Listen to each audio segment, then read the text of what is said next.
So hello everyone. This is the first lecture, live lecture of the new semester. That is our semester, fifth semester for ASTU and DUIT. So important होगा आप लोगों के लिए यहाँ पे. This particular topic is important for all the examinations across India, which hires mechanical engineers for any form of job, any post. अगर mechanical engineer के through से जा रहे हो तो 100% पूछेगा ही पूछेगा.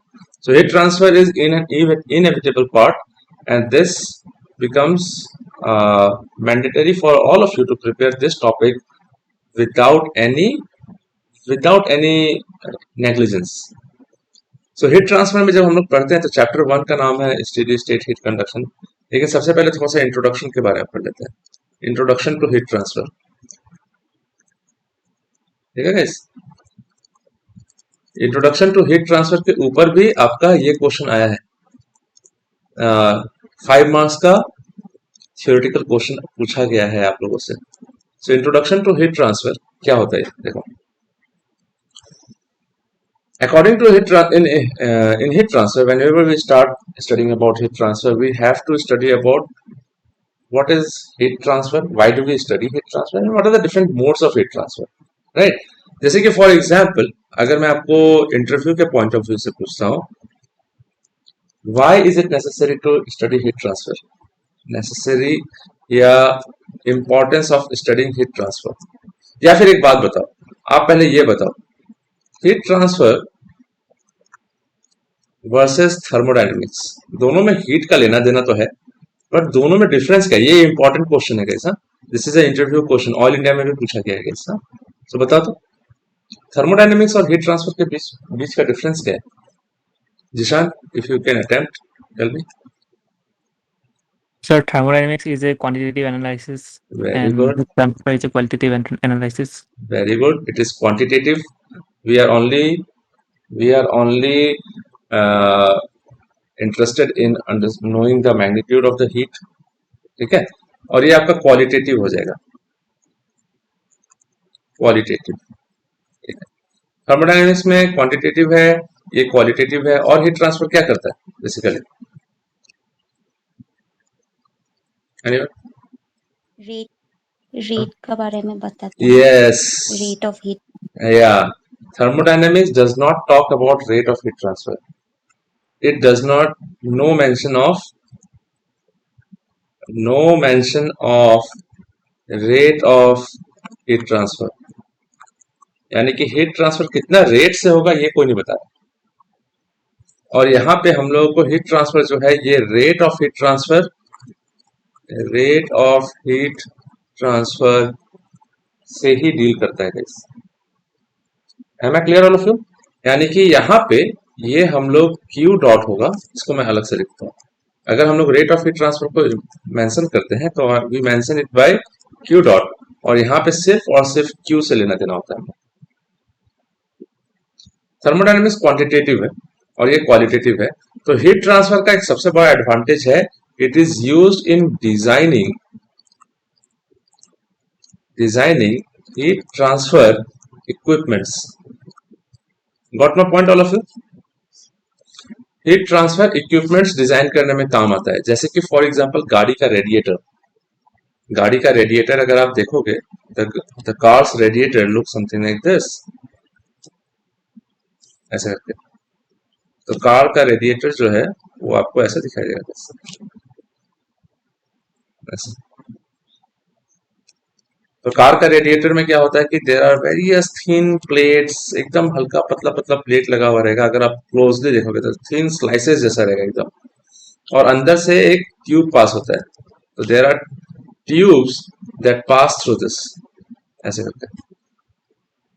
करके ट्यूब पास होगा दिस. अब ये ट्यूब में वाटर जाता है, ठीक है.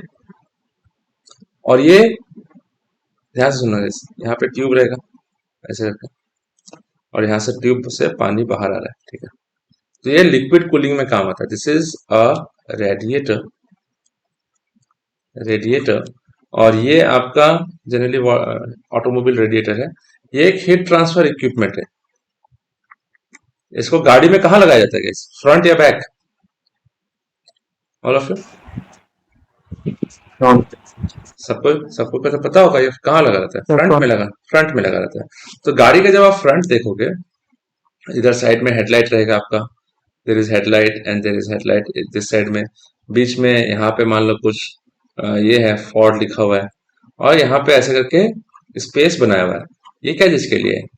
एयर इनटेक के लिए। एयर इनटेक, एयर इनटेक होगा तो किसके थ्रू से पास होता है? तो this air passes through the radiator. ये रेडिएटर एयर पास होता है, इनकमिंग एयर। तो इनकमिंग एयर ठंडा होगा obviously in majority of the cases. अब ये एयर जो है, एयर जो है ये वाटर का, क्योंकि वाटर ये इंजन से आ रहा है, लिक्विड कूलिंग करके आ रहा है। तो this is it is use for liquid cooling, liquid cooling of engines. तो इंजन के चारों तरफ पानी रहेगा, कहीं ऑयल रहेगा, ऑयल रेडिएटर भी हो सकता है, this, पानी भी हो सकता है। तो यहां से वैसे पानी जाएगा, ठीक है। तो ये जब ठंडा पानी, कभी कभी ठंडा पानी लोग डाल देते हैं बाहर से, अगर पानी वाटर रेडिएटर है तो। सो क्या होता है कि that helps in engine cooling. लेकिन ये engine liquid cooling of engine, because ये इंजन के चारों तरफ से वाटर जैकेट दिया जाता है। जैसे कि मान लो ये इंजन है, ये इंजन है मान लो, तो इसके चारों तरफ से वाटर जैकेट प्रोवाइड किया जाएगा चारों तरफ से, so that the water flows around the engine, and engine में डेवलप होने वाला हीट को ये ले ले, तो वाटर गर्म हो जाएगा। और वाटर को वापस ठंडा करके सर्कुलेट करना है, वापस सर्कुलेट करना है, तो वाटर को ठंडा करने के लिए हम लोगों को फ्रंट में लगा देते हैं। तो ये जो पानी इसके अंदर ट्यूब के अंदर जा रहा है, ये क्या करेगा? ये हीट इसको दे देगा। लेकिन हम लोग हीट रेट के बारे में बात करेंगे, कितना जल्दी हो जाए, कितना जल्दी होगा, जितना जल्दी ठंडा करेगा उतना अच्छा। That is better, better cooling, better heat transfer rate. So ये डिजाइन करना पड़ेगा कि हम लोग कितना कितना लेंथ ऑफ कॉइल यूज करेंगे। तो डिजाइन के बारे में जब आप बात करोगे ना, so we will talk about कि लेंथ ऑफ कॉइल कितना दे दें, कितना लंबा कॉइल बनाए, कितना आपको टर्न्स देना पड़ेगा, नंबर ऑफ टर्न्स कितना रख दें, कितना फिन्स लगाना पड़ेगा। इसके सामने जो लगा रहता है इसको फिन्स बोलते हैं, तो नंबर ऑफ फिन्स कितना होगा। तो ये डिजाइन कैसे करेंगे? पता करके कि भाई हीट ट्रांसफर रेट कितना होता है।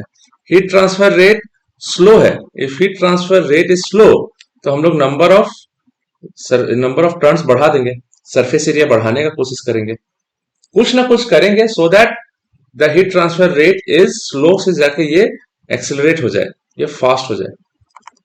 ये हमारा एम है, because in majority of the cases heat transfer हम लोग को चाहिए, हीट ट्रांसफर होना मांगता है। हीट ट्रांसफर हम लोग को चाहिए क्योंकि अगर हीट ट्रांसफर ना किया जाए because of the excessive heat inside the equipment, क्या हो जाएगा? The things will start what? Malfunctioning, problem हो जाएगा। कोई कोई चीज जो जिसका मेल्टिंग पॉइंट टेम्परेचर कम है वो मेल्ट हो जाएगा कोई भी इक्विपमेंट में। जैसे कि फॉर एग्जांपल आप लोग को बात करता हूं, मैं थोड़ा सा आइडिया भी दे दूं यहाँ पे आप लोगों को कि अगर मान लो इलेक्ट्रिक मोटर के बारे में बात करते हैं, लेट अस सी दिस। तो यहाँ पे इलेक्ट्रिक एक मोटर के बारे में बात करते हैं, और इलेक्ट्रिक मोटर को अगर आप अच्छे से ध्यान से देखोगे यहाँ पे, तो आपको दिखाई देगा कुछ इस तरह का। Am I clear all of you? ये दिखाई देगा आप लोग को? कोई डाउट होगा तो बताना, हाँ कैसे? ठीक है, ऑल राइट। तो यहाँ पे एक इलेक्ट्रिक मोटर हम लोगों ने रख दिया, देखो थोड़ा सा सीख लेते हैं, थोड़ा सा इंडस्ट्रियल पॉइंट ऑफ व्यू से, मैकेनिकल पॉइंट ऑफ व्यू से देखते हैं कैसे। अब इलेक्ट्रिक मोटर के अंदर there is a rotating rotor dynamics है guys, हाँ। तो इसमें आप लोगों को कॉइल्स है, बहुत नंबर ऑफ कॉइल्स होगा, कॉपर कॉइल्स होगा, कॉपर वायर्स होंगे, एंड इलेक्ट्रोमैग्नेटिज्म से ये ऑपरेट करता है, ये शाफ्ट घूमेगा। तो this shaft will rotate because of presence of electromagnetism, and since current flow होगा, तो वायर है, ध्यान से सुनना है गाइस, कॉपर वायर है।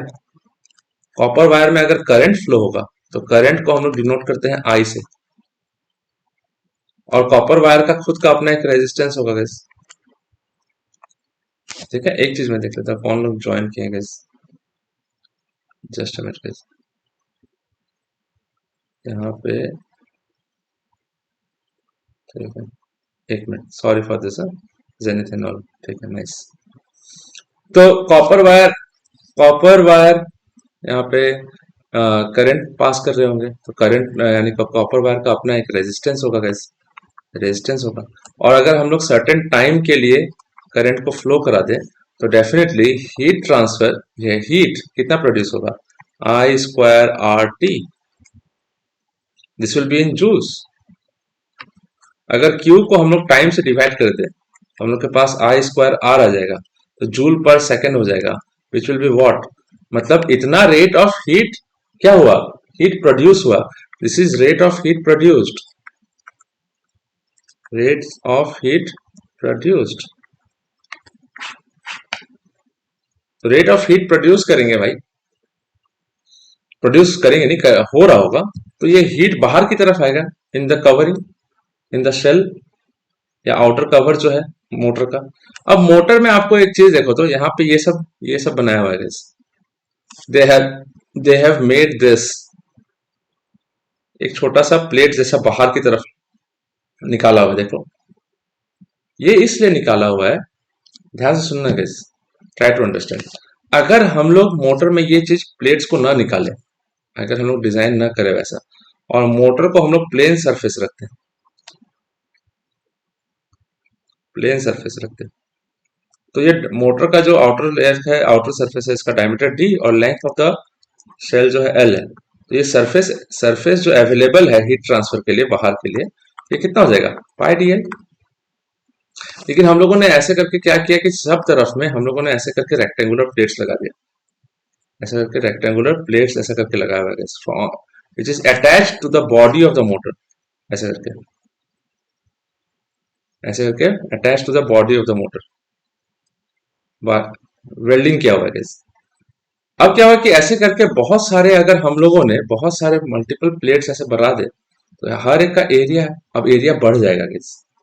This particular rectangular pieces of metal helps in increasing the surface area available, surface area बढ़ा देगा, सरफेस एरिया बढ़ा देगा तो the more amount of heat या more amount of area is available for heat transfer. यही चीज आप लोग को मॉड्यूल 2 में बाद में पढ़ना है, जिसको बोलते हैं फिन्स, यानी कि heat transfer from extended surfaces.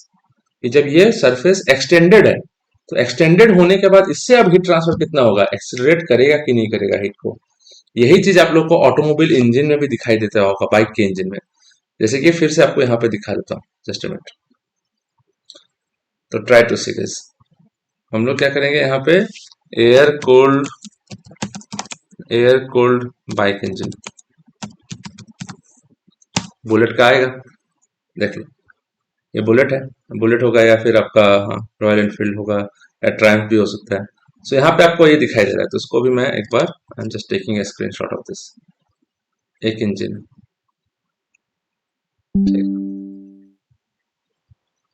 आपको थोड़ा सा समझा देता हूँ, क्योंकि हीट ट्रांसफर में जब आपको क्वेश्चन पूछेगा कोई, आपका आंसर एक इंजीनियर की तरह आना चाहिए, not just like someone who is just running behind CGPS, not in my case guys, ठीक है, नॉट इन माई एकेडमी।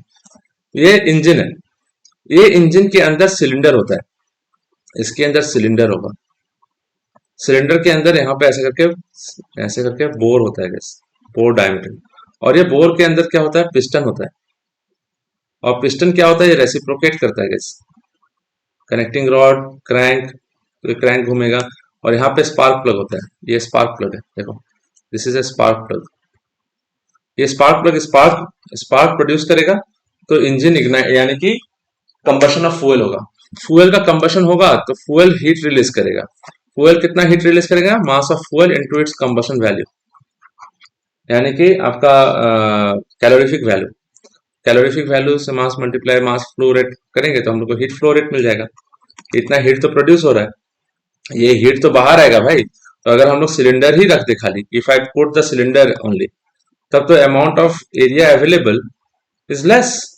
लेकिन हम लोगों ने एक्सटेंडेड सरफेस बना दिया, यही एक्सटेंडेड सरफेस को हम लोग फिन्स बोलते हैं guys, this thing is known as fins. इसी का हम लोग को डिजाइन करना पड़ेगा बाद में, तो फिन्स डिजाइन करेंगे तो पता करना पड़ेगा कि कितना लेंथ ऑफ फिन्स देने से हो जाएगा, इतना विड्थ ऑफ फिन देने से हो जाएगा। नहीं तो फिन्स देना है तो हम लोग कितना भी फिन्स दे दे, इसमें पूरा बाहर निकाल दे भाई, हम लोग का मर्जी। तो वही बात है गाइस, ये एयर कूल्ड इंजन को डिजाइन करने के लिए हम लोग को इसमें देना पड़ता है। This is a twin cylinder है, इसमें 2 सिलेंडर है गाइस, 2 एग्जॉस्ट है इसलिए। So this is it guys. और ये कार्बोरेटर है, कार्बोरेटर से फ्यूल सप्लाई होता है, फ्यूल आता है अंदर, इंट्रोड्यूस होता है थ्रू फ्यूल सप्लाई मैकेनिज्म, वहां पे कंबशन होता है, कंबशन होता है तो हीट प्रोड्यूस होता है। हीट को ले जाने के लिए क्या करना पड़ेगा, क्योंकि यहाँ से एयर फ्लो होगा भाई, तो एयर तो इसके स्पेसेस के अंदर से जाएगा भाई, ऐसे करके। तो एयर जब जाएगा तो हीट को लेते हुए चला जाएगा, यही काम है guys. This is why we study heat transfer. Am I clear all of you guys in this class? Yes, sir. Yes, sir. ठीक है, थोड़ा सा इंजीनियरिंग पॉइंट ऑफ व्यू को दिमाग में लगाओ, तब सब कुछ क्लियर है आपके पास, नो वरीज। अब हमारे पास क्या होता है कि heat transfer of mode of heat transfer के बारे में बात करते हैं। इसके ऊपर आप लोगों को थ्योरेटिकल क्वेश्चन एग्जाम में आज तो मैं पूछता है guys, modes of heat transfer. इसके ऊपर एमसीक्यूज भी आता है, इसमें आपका कॉम्पिटिटिव एग्जाम में भी एमसीक्यूज पूछा है गाइस। तो fine, modes of heat transfer 3 तरीके से होगा। एक है, पहला है कंडक्शन, दूसरा है कन्वेक्शन, और थर्ड है रेडिएशन। ठीक है, कंडक्शन क्या होता है guys? Anyone who can tell me what is conduction, all of you? What is a mode of heat conduction? क्या बोलते हैं इसमें, क्या होता है actually? Direct heat transfer. So it ठीक है, is a volumetric दो process. बोलो, कोई एक बोलो पहले। Transfer of heat through a medium. Through a medium, ठीक है, मीडियम तो इसमें भी है। देखो, हाँ, एक बात ध्यान से सुनो, conduction takes place, conduction requires, मैं आपको एक एक करके लिखते जाऊंगा। हाँ, conduction requires material medium. Convection also requires material medium, तीनों। But radiation takes place efficiently, इसमें मटेरियल मीडियम से रेजिस्टेंस आएगा, लेकिन रेडिएशन क्या होता है? एफिशिएंटली, यानी कि सबसे ज्यादा एफिशिएंट होगा इन वैक्यूम। इसमें मटेरियल मीडियम की जरूरत नहीं है, तो नो मटेरियल मीडियम रिक्वायर्ड। ऐसा नहीं है कि मटेरियल मीडियम होगा तभी होगा, ऐसा नहीं है, नो मटेरियल मीडियम रिक्वायर्ड। इसमें मटेरियल मीडियम नहीं चाहिए, तभी भी एक रेडिएशन होगा। Am I clear all of you? कोई डाउट है तो बताओ। ठीक है, सो रिक्वायर्स मटेरियल मीडियम। दूसरा, इसमें क्या है? इट इज एफिशिएंट इन क्या चीज?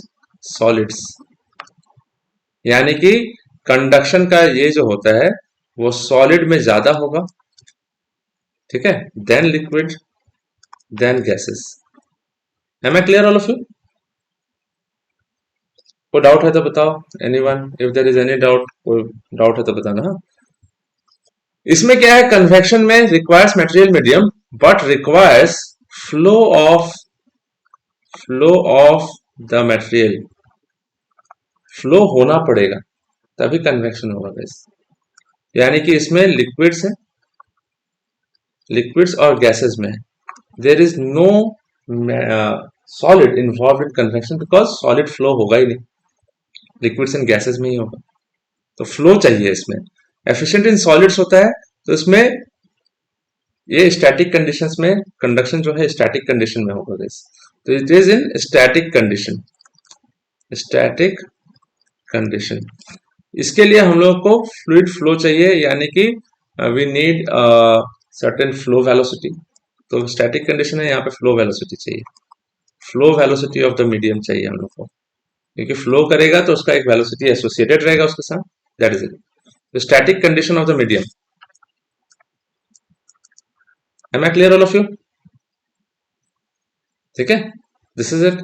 और ये होता है efficient in vacuum, but it is not dependent on, it is not dependent on क्या, it is not at all dependent on property of a material, property of a material। इसमें property of material का कोई dependency नहीं है guys, इसमें है, इसमें depends on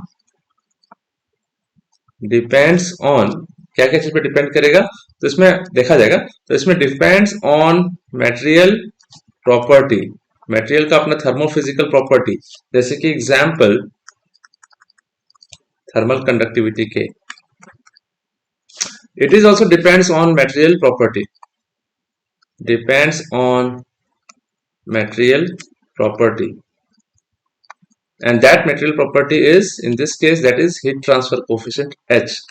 देखो कन्वेक्शन आपका है नहीं आज, तो आपका एग्जाम में कन्वेक्शन मतलब सिलेबस में कन्वेक्शन डायरेक्टली तो लिखा नहीं हुआ है, बट कहीं ना कहीं कन्वेक्शन का या हीट ट्रांसफर कोफिशिएंट का इंट्रोडक्शन तो है, और आपको ये चीज आपको क्रिटिकल थिकनेस ऑफ इंसुलेशन ये सब चीज में पढ़ना पड़ेगा गाइस। हाँ, और यहाँ पे does not depend on material property. Am I clear all of you? कोई डाउट है गाइस? यहाँ पे सिर्फ और सिर्फ यहाँ पे Q जो है rate of heat transfer directly proportional to what, temperature to the power 4 पे है, याद रखना है इस चीज, ठीक है? This is very very important. तो यहाँ पे टेम्परेचर के पावर 4 पे डिपेंड करता है, बाकी और कुछ नहीं। कोई भी मटेरियल है वो एक हायर टेम्परेचर पे रहेगा तो हीट रेडिएट करेगा ही, वो हीट एब्जॉर्ब करेगा ही, समझ आएगा? Am I clear all of you guys so far? कोई डाउट है? Anyone? If there is any doubt anyone let me know. Is it clear all of you? ठीक है। तो कंडक्शन में हम लोग को स्टैटिक कंडीशन सॉलिड्स में ज्यादातर प्रोमिनेंट मिलेगा, हम लोग को थर्मल कंडक्टिविटी पे डिपेंड करेगा, यहाँ पे हीट ट्रांसफर कोफिशिएंट पे डिपेंड करेगा ये। अब हम लोग थोड़ा सा कंडक्शन और कन्वेक्शन के ऊपर थोड़ा सा जानकारी ले लेते हैं, जैसे कि कंडक्शन क्या होता है इन दिस केस। ध्यान सुनना, मैं आपको एक एक चीज बता देता हूँ पहले। तो कंडक्शन में क्या होगा, कंडक्शन इज गवर्न्ड बाय किसका, कौन सा लॉ, कोई बता सकता है? Governed by which law it is? So Fourier's law. Very good, it is governed bye Fourier's law of heat conduction, Fourier's law of heat conduction, which states that Q dot is directly proportional to dt by dx and directly proportional to area of cross section, यानी कि direction of heat flow है उससे perpendicular area. मैं बताऊंगा कैसे, सब कुछ बताऊंगा अभी। तो जब दोनों प्रोपोर्शनलिटी साइन हटा दो तो I will have minus sign, एक आएगा, एक there will be a value, एक कोफिशिएंट आएगा। तो कोफिशिएंट का नाम है K, थर्मल कंडक्टिविटी। तो Ka dt by dx, this is Q dot conduction, ठीक है। अब आता है हमारे पास दूसरा आता है convection. Convection is governed bye, को बता सकता है नाम?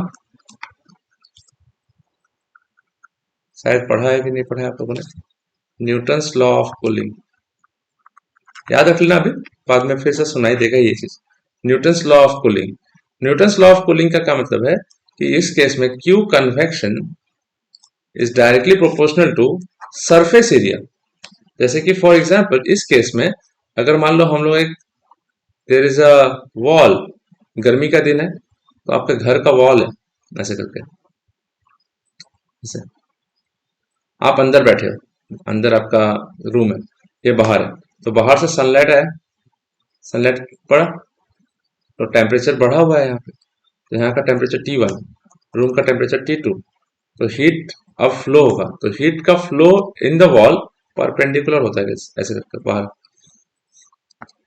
तो एरिया जो होगा, area perpendicular to the heat transfer, तो हीट ट्रांसफर का डायरेक्शन जो है उससे परपेंडिकुलर पे है, सो ये हो जाएगा एरिया ऑफ क्रॉस सेक्शन। तो ये हो गया आपका कंडक्शन, ठीक है। कन्वेक्शन में क्या है कि भाई अगर मान लो यही वॉल है, ये वॉल है या सरफेस एरिया, जैसे कि मान लो छत है, आपका रूफ है, रूफ एकदम प्लेन ऐसे है आपका घर का रूफ। तो यहाँ पे अब क्या हुआ कि बारिश होने वाला है, तो पहले हवा चला, तो एयर फ्लो हुआ। अब गर्मी का दिन है तो रूफ गर्म होगा। अब एयर फ्लो हुआ तो एयर का फ्लो का डायरेक्शन कुछ ऐसे हुआ गाइस, ठीक है। तो ये हीट कैरी करके चला जाएगा उसका, तो हीट ट्रांसफर हो रहा होगा टू द एयर। कितना एरिया से हो रहा होगा, this is the area, so this is the surface area, it is the area parallel to the heat flow यानी कि फ्लूइड फ्लो ऐसे हो रहा है तो फ्लूइड के साथ ही फ्लो हो जा रहा है हीट का। तो क्या हो जा रहा है कि फ्लूइड हीट लेके चला जा रहा है। सरफेस एरिया इज टेंजेंशियल और parallel to the direction of fluid flow. Am I clear all of you? ठीक है, कोई डाउट है तो बताना। हाँ, and this is also directly proportional to delta T. तो क्यू कन्वेक्शन अगर हम लोग प्रोपोर्शनलिटी साइन हटा देते हैं तो I have H A delta T. Am I clear all of you? कोई डाउट है तो please let me no all of you, anyone? ठीक है, ये हो गया Newton's law of cooling convection के लिए। और रेडिएशन जो आप लोग को मॉड्यूल 3 के बाद पढ़ना है गाइस, मॉड्यूल 3 से पढ़ना है आस्तु स्टूडेंट्स। डिब्रूगढ़ यूनिवर्सिटी स्टूडेंट्स नया सिलेबस है तो प्लीज प्रोवाइड कर देना ऑल ऑफ यू, ठीक है। तो रेडिएशन क्या बोलता है? Radiation is governed bye, it is governed by Stefan Boltzmann law. नाम तो सुना होगा बिकॉज अगर आपने हीट के बारे में, रेडिएशन के बारे में क्लास 12 में सुना पढ़ा है तो वही चीज है guys. In this case Q dot radiation is directly proportional to, it is directly proportional to temperature to the power 4, fourth power of absolute temperature. तो क्यू डॉट अगर आप लोग हटा देते हो तो इसमें आ जाएगा सिग्मा, एरिया पे भी डिपेंड करते हैं, तो sigma A T to the power 4। ये सिग्मा जो है इसको बोलते हैं स्टीफन बोल्ट्जमैन कांस्टेंट। ये सब धीरे धीरे आप लोग को पढ़ने को मिलेगा क्योंकि सारा कुछ ही रिकॉर्डेड एंड अपलोडेड है, एवरीथिंग इज रिकॉर्डेड। तो तीन अलग अलग लॉ गवर्न कर रहा है। तो आपको जब भी मोड ऑफ हीट ट्रांसफर के बारे में पूछा क्वेश्चन में, तो क्वेश्चन जानते हो कहाँ है? दिखा देता हूं, आस्तु का क्वेश्चन देख लो एक बार।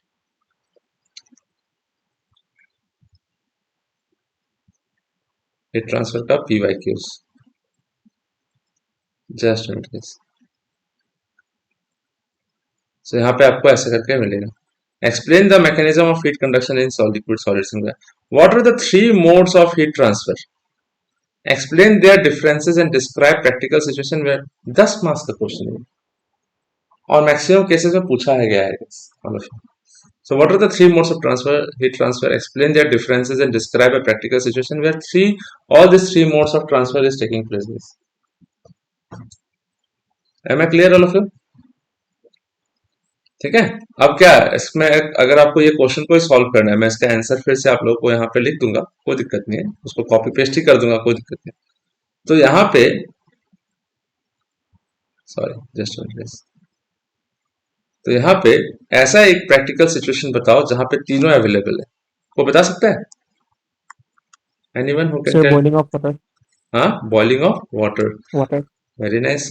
या फिर एक काम कर सकते हैं, सबसे अच्छा तरीका बता सकते हैं कैसे, जैसे कि फॉर एग्जांपल मान लो, हाँ बॉइलिंग ऑफ वाटर भी है आपका, या फिर आपका एक काम करते हैं, आप ऐसा ले लो, बॉन फायर का प्लेस है, फायर प्लेस, वहां पे हम लोगों ने लकड़ी जला रखा है ठंडा के लिए, ठंड में। तो in the winter days we are having a ऐसे फर्नेस है, फर्नेस ऐसे करके आप लोगों का इस तरीके से फायर प्लेस है।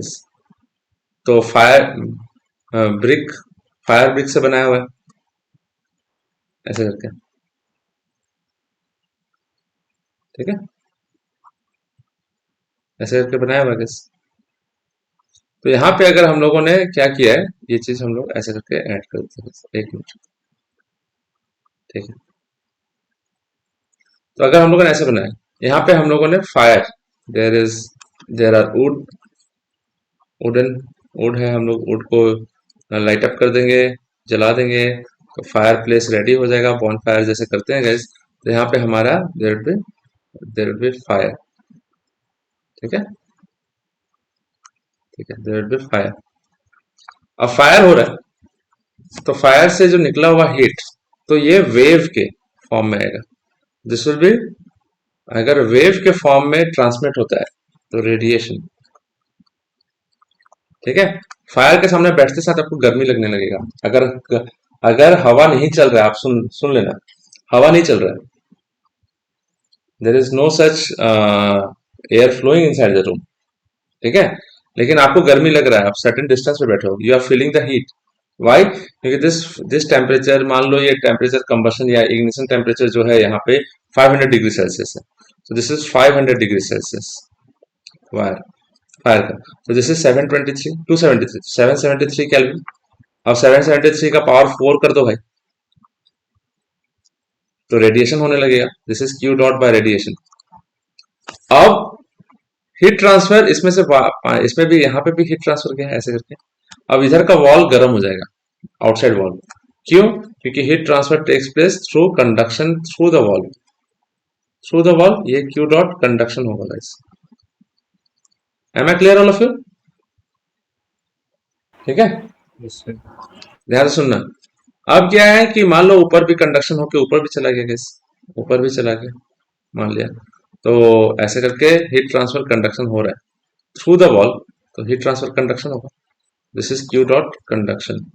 अब कंडक्शन होके जो हीट ऊपर वाले सरफेस पे आ गया, और मान लो रूम में कोई टेबल फैन या स्टैंड फैन चला हुआ है, तो फैन का एयर जब अगर इसके सरफेस के ऊपर से कहीं से जा रहा होगा, तो ये तो क्यू डॉट कन्वेक्शन हो जाएगा, इस हीट ले जाएगा कन्वेक्शन के थ्रू से।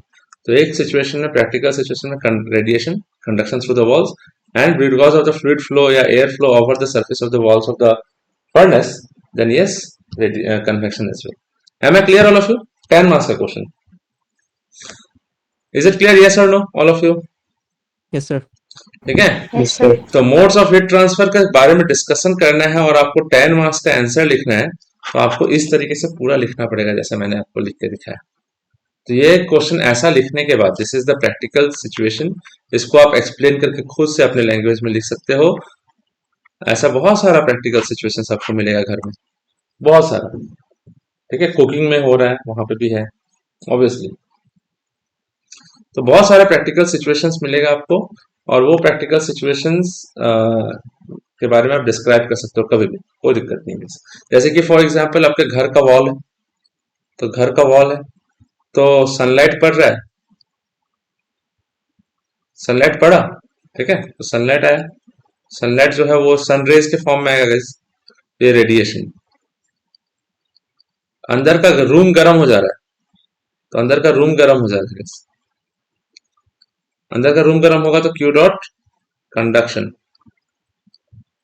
और सरफेस ऑफ द वॉल भी गर्म है, तो बाहर से अगर if atmospheric air is flowing somehow, मान लो इसमें आया ऐसे करके लगा, एयर ऐसे फ्लो हो गया गाइस, एयर फ्लो हो गया ऐसे करके, तो ये कन्वेक्शन लेके चला जाएगा, Q dot convection. Am I clear all of you? तीनों एक जगह पर प्रेजेंट है। सो ये क्वेश्चन को इस तरह से आप समझा दोगे, किसी का दम नहीं है कि आपको 10 मार्क्स नहीं दे। अगर ऐसा लिख दो कि मैं एग्जामिनर हूँ तो 12 भी दे सकता हूँ, लाइक हाँ भाई such a nice answer, 2 marks extra, I will break the protocol. ठीक है, am I clear all of you? Yes और नो? ठीक है, Yes, sir. So introduction to heat transfer and mode of heat transfer यहाँ पे खत्म हुआ। एक क्वेश्चन तो हम लोगों ने अटेम्प्ट कर ही लिया आपका आस्तु के पेपर से। अब स्टार्ट होता है यूनिट नंबर 1 खत्म। अब यूनिट 2 जो है हमारा, उसको बोलते हैं हम लोग स्टेडी स्टेट हीट ट्रांसफर या steady state heat conduction in 1 dimension. Am I clear all of you? Steady state heat transfer या heat conduction in 1 dimension। अब स्टेडी स्टेट जो हीट कंडक्शन का इक्वेशन लिखना होता है हम लोग को, तो कार्टेशियन कोऑर्डिनेट्स में लिखने को आएगा गाइस आप लोग को।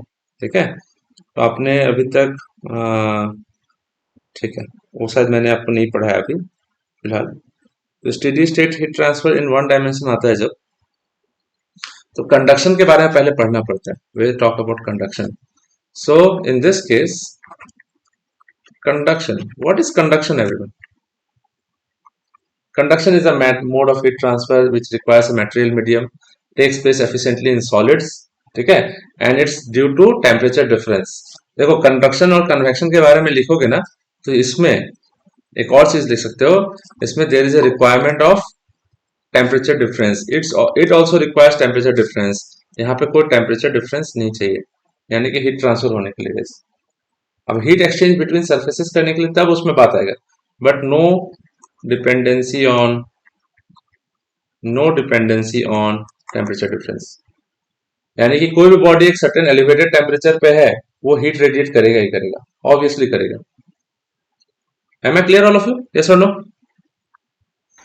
ठीक है, जैसे कि फॉर एग्जांपल अगर आप मान लो आप एक काम करो, अगर आप कोई एक मेटल का पीस ले लो, रॉड को ले लो, और उसको आप you put it into fire and make it red hot, and red hot होने के बाद उसको आप निकालो फायर से, रेड हॉट रहेगा।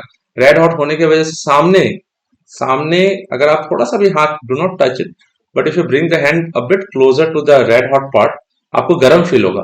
व्हाई?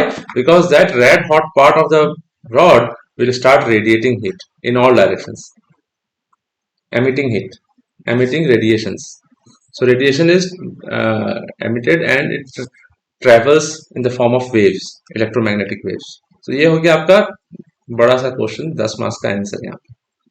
अब कंडक्शन के बारे में बात करेंगे, तो कंडक्शन को गवर्न करता है Fourier's law of heat conduction, Fourier's law of heat conduction. Zenith, is it clear to you so far? Am I audible? Yes, sir. Fourier's law of heat conduction क्या बोलता है कि Q dot conduction is directly proportional to temperature gradient dt by dx and also directly proportional to area of cross section, यानी कि this is cross sectional area available, cross-sectional area available in the direction perpendicular to heat flow. Heat flow जिस direction में होगा उस direction में perpendicular area चाहिए। तो अगर आप ये दोनों को हटा देते हो प्रोपोर्शनलिटी साइन, तो Q dot conduction will be equal to minus k A d T by d x, k C S d T by d x. अब क्या, ठीक है गाइस, ये माइनस साइन क्यों आएगा, वाई नेगेटिव साइन, तो बता सकता है वाई नेगेटिव साइन? एनीवन? दुना आपने तो देखा ही होगा अभी तक, बताओ तो क्यों नेगेटिव साइन हो रहा है, कोई आइडिया? वो रेट ऑफ हीट फ्लो को पॉजिटिव करने के लिए यस, नेगेटिव होता है, क्योंकि टेम्परेचर T1 से T2 अगर रेट हीट फ्लो कर रहा है, देन T1 अगर ग्रेटर देन T2 अच्छा देन dt नेगेटिव होगा, अच्छा, एंड dx पॉजिटिव, तो dt by dx negative. Very good दुना, thank you so much, nice one. ये कंसेप्ट का क्लैरिटी बोलते हैं इसको। और अगर थोड़ा सा टेक्निकलिटी अगर मैं आपको रिफाइन कर दूं ना, चलेगा ना? मैं आपको थोड़ा रिफाइन कर देता हूँ आंसर को, ठीक है? तो इसमें क्या होगा, इसको आप क्या, अगर आपसे पूछा कि why there is a negative sign in the expression of Fourier's law of heat conduction, you write down as Q conduction is equal to minus Ka dt by dx, why minus sign? तो आपका एक line में भी answer आ सकता है, negative sign क्यों होता है? आपने जो समझाया दुना, it is amazing, good, because that is concept clarity, that is something which you have in your mind, but in terms of interview you can't say that right that ना दुना, समझ में आ रहा है क्या बोल रहा हूँ मैं? सो इस केस में क्या होगा कि why negative sign? Negative sign because temperature decreases in the direction of heat flow, in the direction of heat flow, या heat flow takes place in the direction of temperature decrement, या temperature decrease होगा जिस direction में, उस direction में आपका heat flow होगा, यानी कि temperature, higher temperature to lower temperature heat flow होता है, तो temperature decreases in the direction of heat flow, so definitely this dt will automatically will be negative and dx will be positive, यानी कि with length x तो positive होता चला जाएगा and dt temperature difference जो है नेगेटिव होगा, because direction is decreasing, तो final temperature is less than the initial temperature in the direction of heat flow, so this dt by dx comes out to be negative. In order to make the heat transfer rate as positive, because this would be a positive quantity, right? है ये एक scalar चीज है guys, समझो इसमें क्या है कि इसमें कोई वेक्टर एनालिसिस का जरूरत नहीं है. डायरेक्शन टेम्परेचर जिधर डिक्रीज हो रहा है उधर फ्लो हो रहा है, सिंपल सा बात. सो dt by dx नेगेटिव आएगा, and that is why we put negative sign in front so that to make this q as positive. And दूसरा बात यह है कि this negative direction states that the heat flow, directly आप बोल सकते हो कि heat flow takes place, heat flows in the direction of decreasing temperature. यानी कि जिस डायरेक्शन में टेम्परेचर डिक्रीज हुआ उस डायरेक्शन में टेम्परेचर हीट का ट्रांसफर होगा, कंडक्शन होगा. फूरियर्स लॉ ऑफ हीट कंडक्शन. अब इसको हम लोग पढ़ने के लिए, इसको जब हम लोग पढ़ते हैं तो इसमें हम लोग डीपली अगर मूव करने से पहले हम लोग को पढ़ना पड़ता है अलग अलग मटेरियल मीडियम में हीट कंडक्शन का. ठीक है, तो heat conduction in different material medium में फिर से आपको दिखा दूं. अगर आपका आस्तु का पेपर का क्वेश्चन, तो DUIT स्टूडेंट्स आपका पेपर तो अभी तक मेरे पास है नहीं, बट मिलने से प्लीज शेयर करना आप लोग. हाँ, जैसे कि explain the mechanism of heat conduction in solid liquids, gases, liquids and solids, वो आंसर मैं वहीं लिख रहा हूँ. तो यहाँ पे ये पर्टिकुलर चीज ध्यान से सुनना. मैं आपको यहाँ पे इसको क्या कर देता हूँ, कॉपी पेस्ट कर देता हूँ. देखो एक मिनट, इसको मैं कॉपी कंट्रोल X एंड उसको वहां पेस्ट कर देता हूँ. एक मिनट, हाँ थोड़ा सा आपका टाइम ले रहा हूँ.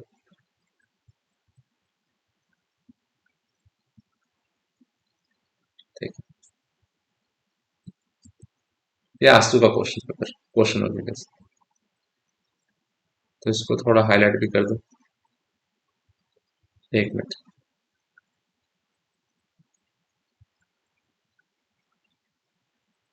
ठीक है, ये आपका हो गया पहला क्वेश्चन आस्तु का. मोड्स ऑफ हीट ट्रांसफर सब लिखते जा रहे हैं. Is there any doubt so far किसी को?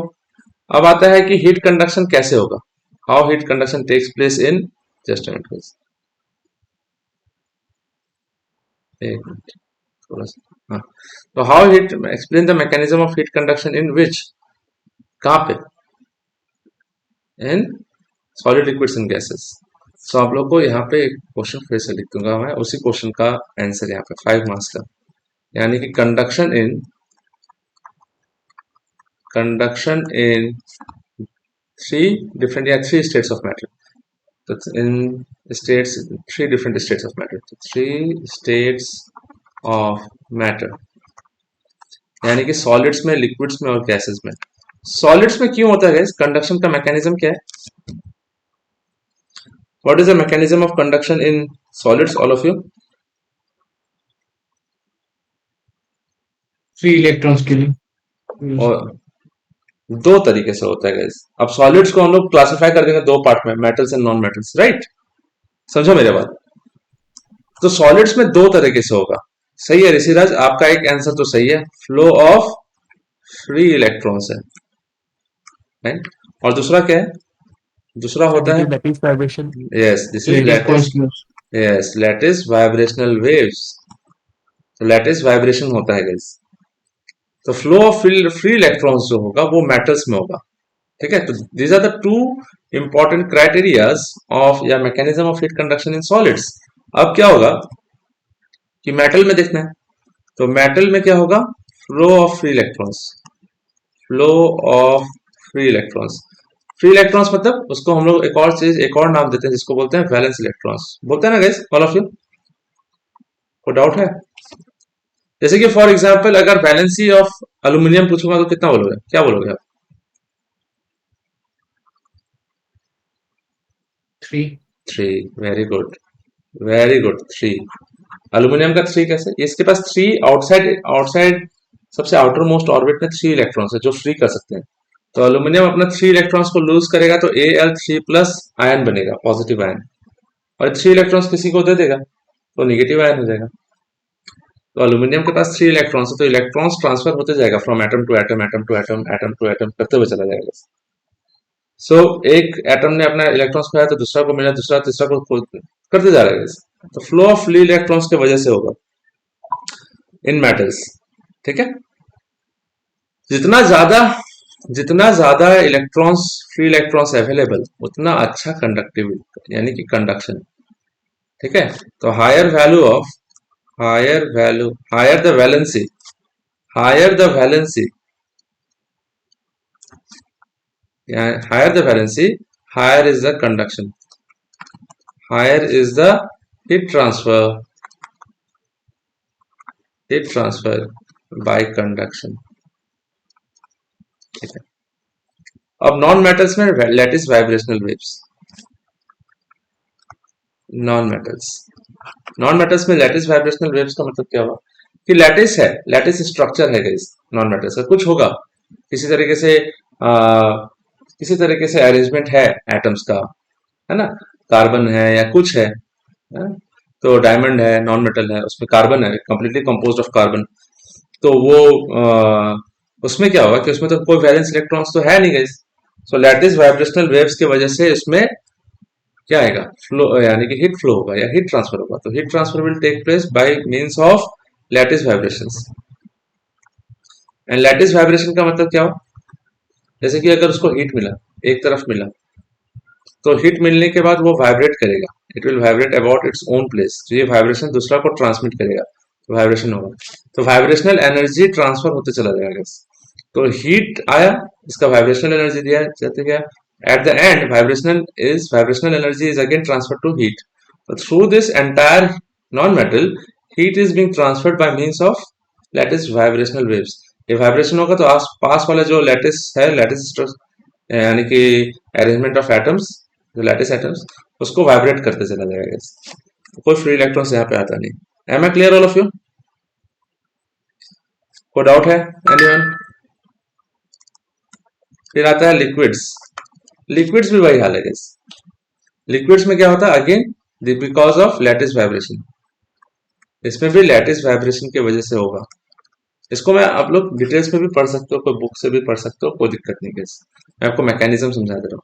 लैटिस वाइब्रेशन इज जस्ट जहाँ पे वाइब्रेशन होना शुरू होगा and then heat will be transferred completely. ठीक है, एनी डाउट एनीवन? यस और no all of you guys? कोई डाउट है तो प्लीज बताओ मेरे को, if there is any doubt please. ठीक है, ठीक है। अब गैसेस में कैसे होता है कंडक्शन? Momentum transfer. या due to molecular momentum transfer. So molecular momentum transfer यानी कि क्या होगा कि मॉलिक्यूल ऑफ गैसेस है, मान लो कि ये, ठीक है, इस पे आया, इसको हीट मिला, इसका इसका इंटरनल एनर्जी बढ़ जाएगा, कहीं ना एनर्जी तो कन्वर्ट होगा ना, इसका इंटरनल एनर्जी बढ़ जाएगा, काइनेटिक एनर्जी बढ़ेगी। काइनेटिक एनर्जी बढ़ा जाके ये एक मॉलिक्यूल दूसरा मॉलिक्यूल को अपना मोमेंटम ट्रांसफर करेगा bye elastic collision, perfectly elastic collision. तो इलास्टिक कोलिजन होगा गैस, तो फिर ये यहाँ से आया, तो फिर ये जाके इसको स्ट्राइक करेगा गैस, ऐसे, फिर ये इसको स्ट्राइक करेगा। तो हीट ट्रांसफर में क्या होता है कि हीट देंगे तो काइनेटिक एनर्जी बढ़ा, average kinetic energy of the entire molecules निकाला जाता है गैस। फिर यहाँ से ट्रांसफर होते होते then heat is transferred to the gases by means of molecular momentum. ठीक है, बट लिक्विड्स और गैसेस में मैक्सिमम अगर फ्लो हो रहा है तो convection is the majority, convection is the dominant one. And liquids and gases अगर स्टैटिक है तब तो कंडक्शन ही हो रहा होगा ऑब्वियसली। जैसे कि अगर हम लोग कोई लिक्विड कॉलम रख देगा, कोई भी लिक्विड कॉलम हम लोग अगर रख देते हैं कोई भी चीज में, जैसे कि मान लो अगर हम लोगों ने दो प्लेट ऐसे ले लिया, और ये दो प्लेट के बीच में हम लोगों ने वाटर को स्टोर कर लिया ऐसे करके, इसके ये दोनों प्लेट के बीच में हम लोगों का वाटर है, ऐसे इसके बीच में वाटर स्टोर करके रखे हैं यहाँ तक। वाटर यहाँ से हीट अगर सप्लाई करेंगे तो वाटर, ये जो हीट है, सो द फर्स्ट प्लेट जाएगा, फिर वाटर से जाएगा, फिर इधर से बाहर से निकलेगा गैस। यानी कि conduction will take place through first plate, then through the water, then through the third plate, then conduction, यानी कि प्योर कंडक्शन हो रहा है गैस। लेकिन अगर इसके बीच में वाटर फ्लो करा दो तो कंडक्शन तो होगा ही, कुछ ना कुछ तो कंडक्शन होकर उधर से निकलेगा, बट कुछ part because of fluid flow convection भी ले जाएगा gas. That is what it is this. Am I clear all of you guys? Yes or no? कोई डाउट है anyone? If there is any doubt let me know. Clear है सब किसी को? Yes, sir. ठीक है, ये पहला Yes, sir. लेक्चर आपका रहेगा यहाँ पे। नेक्स्ट क्लास में आप लोगों को मैं, ठीक है, अभी के लिए इतना रहने देते हैं, 1 घंटा काफी है फिलहाल। नेक्स्ट वीक में आप लोगों को मंडे को क्लास कराऊंगा आप लोगों को, एंड मंडे को क्लास में फिर हीट ट्रांसफर का जो न्यूमेरिकल्स निकाल के रखा है मैं आप लोगों के लिए, वो मैं आप लोगों को करवा के रहूंगा फॉर श्योर। जैसे कि आपको मैं यहाँ दिखा देता हूँ, यहाँ पे आस्तु का पेपर मैंने निकाल रखा है, दिस इज द पेपर। ठीक है, तो यहाँ पे हम लोग सब कुछ इसके बारे में डिस्कशन करेंगे, कंडक्टिविटी के बारे में डिस्कशन करेंगे, फिर हम लोगों का क्वेश्चंस न्यूमेरिकल्स आएगा, ये भी सॉल्व कर लेंगे। Will see that. तब तक मैं आप लोग को एक नया टास्क भी बना के दूंगा नेक्स्ट वीक को कैरी ऑन करने के लिए। ठीक है, all of you, is it fine? Yes, sir. Yes, sir. ठीक है, तो आप लोग का खत्म कर दूंगा मैं जल्दी, जितना जल्दी हो सके। मशीन डिजाइन का अगर खत्म नहीं हुआ है तो प्लीज मूव अहेड, और दूना या Parikshit please send me the syllabus of DUIT।